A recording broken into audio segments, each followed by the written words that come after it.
আর পিতানন্দ উনি কোথায় গেছে না মাঠে গেছে, ওনার 1 লক্ষ ধেনু ছিল। আর এই ফাঁকে গোপাল কি করেছে, ঘরে এসে শূন্য ঘর পেয়ে গোপাল শব্দ দিয়ে ফুতুরুষ হরে কৃষ্ণ হরি বল। এবার মা ঘাট থেকে এসেছে, এবার গোপাল দেখছে কি ওই খাটের তলায় চুপ করে বসে আছে। মা তো দেখতে পেয়েছে কি ব্যাপার, তখন মা বলছে ননি খেলা খেলে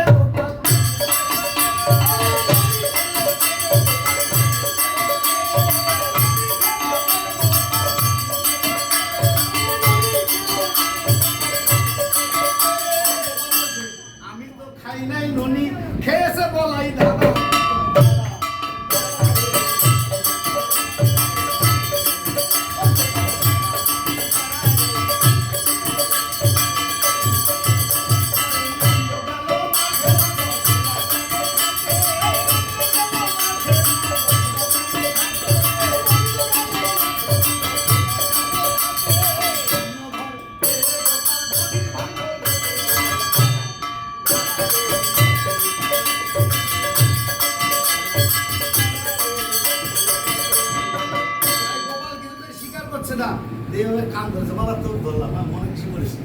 বাৎসল্য প্রেমের দিকে যারা গোপাল ভজনা করে মায়েরা, তারা বাৎসল্য প্রেম সত্যি করে ভাগ্য দরকার গোপাল ভজনা, সবাই গোপাল ভজতে পারে না, কারণ গোপাল ছোট বাচ্চা তো ঘন ঘন খিদে পায়, তাই তাকে 5 বেলা নিয়ম, আমরা পারি না সংসার জগতে 3 বেলা দেয়।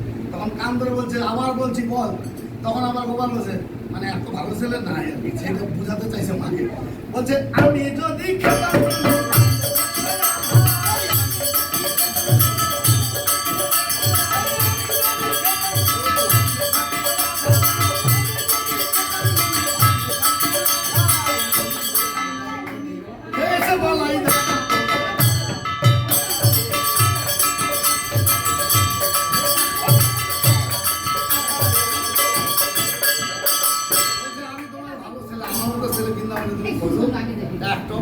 সত্যি কথা, তাই সব চুরি করে।